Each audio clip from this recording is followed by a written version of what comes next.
नमस्कार, इन खबर में आपका स्वागत है। प्रयागराज शूट आउट में अभी तक एक गिरफ्तारी हुई थी और एक एनकाउंटर, और अब खबर आ रही है कि नफीस नामक शख्स को गिरफ्तार किया गया है, जो ईटान बिरयानी रेस्तरां चलाता है सिविल लाइंस इलाके में। जो माफिया डॉन है अतीक अहमद, उसका फाइनेंसर भी इसे कहा जाता है, और इसी ने क्रेटा गाड़ी दी थी। अब जो कहानी निकल करके आ रही है वो कहानी ये है कि नफीस ने दी थी, अपनी क्रेटा गाड़ी बेची थी रुखसार को, जो कि निसार की पत्नी है, और उसी क्रेटा गाड़ी का इस्तेमाल किया गया रेकी करने के लिए, और उसी का इस्तेमाल किया गया हत्याकांड में। जो नंबर प्लेट लगाई गई थी वो गलत थी, लेकिन चेचिस नंबर से पुलिस आखिरकार नफीस तक पहुंच गई। अब सवाल ये है कि नफीस कौन है। नफीस माफिया डॉन अतीक अहमद का फाइनेंसर बताया जाता है, उसके काफ़ी नज़दीकी है।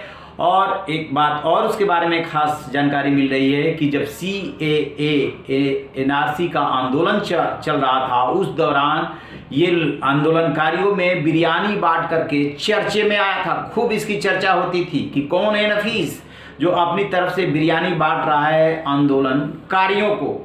तो वही नफीस निकला है गाड़ी उपलब्ध कराने वाला। हालांकि अब वो उसकी तरफ से जो बहानेबाजी की जा रही है कि हमने तो रुखसार को बेच दिया था, लेकिन पुलिस ने उसके तर्क को नहीं माना। इसमें पुलिस दूसरे एंगल से देख रही है कि ये सब कुछ प्लानिंग के तहत किया गया है।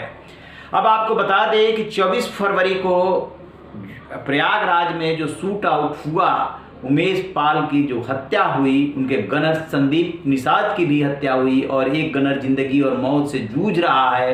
वो मामला काफ़ी तूल पकड़ गया है। दो तरह की नैरेटिव चल रही है। एक नैरेटिव ये है कि तत्कालीन बसपा विधायक राजू पाल हत्याकांड में ये उमेश पाल गवाह थे। अतीक अहमद और उनके गुर्गे नहीं चाहते थे कि वो गवाही दे, लिहाजा उनकी हत्या कर दी गई। लेकिन ये तर्क इसलिए थोड़ा कमज़ोर साबित हो रहा है क्योंकि उसमें गवाही तो बहुत पहले वो दे चुके थे, और कहा यह जाता है कि अतीक अहमद के फेवर में गवाही दी थी उमेश पाल ने। फिर उसको लेकर के विरोध और दुश्मनी कैसी।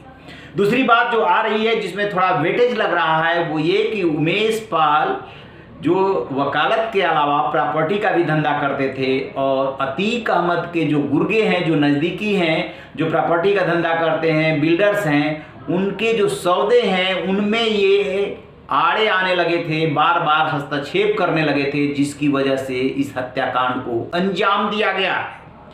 यानी कि राजू पाल हत्याकांड में गवाह होने की वजह से नहीं, बल्कि अतीक अहमद के प्रॉपर्टी के धंधे में जो है अवरोध पैदा करने के लिए इनको मारा गया है। दूसरा नैरेटिव ये चल रहा है। लेकिन दोनों तरफ से घूम फिर के आने के बाद नतीजा जो निकल रहा है वो यही कि अतीक अहमद, उसके भाई अशरफ और ने मिल करके इसे, मतलब अशरफ तो है बरेली जेल में, अतीक अहमद अहमदाबाद जेल में है, इस घटनाक्रम को अंजाम दिलाया है। यानी कि मारा अतीक के गुर्गों ने ही है।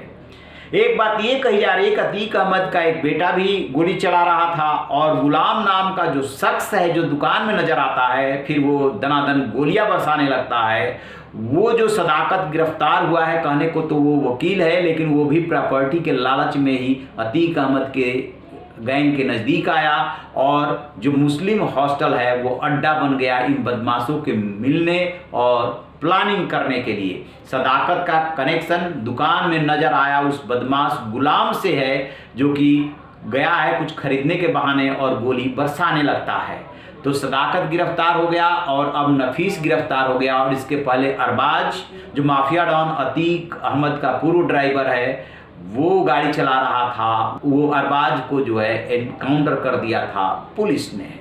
तो इस तरीके से एक एनकाउंटर, 2 गिरफ्तारी अभी तक राजू पाल हत्याकांड में हो चुकी है। बाबा का बुलडोजर खबर आ रही है कि कल से गरजने वाला है। यानी कि जो जो इसमें नामजद हैं उनके जो अवैध प्रॉपर्टी होगी, जो अवैध निर्माण होगा, उस पर बुलडोजर चलेगा। ये मामला जो है विधानसभा में भी गूंजा है, और जो भी साफ कर चुके हैं कि जो भी इस हत्याकांड को अंजाम देने वाले हैं उन्हें मिट्टी में मिला दिया जाएगा। कार्रवाई उसी दिशा में आगे बढ़ रही है। जैसे इसको लेकर के डिटेल और मिलेगा साझा करेंगे। रहिए बेखबर, देखते रहिए इन खबर। Thank you.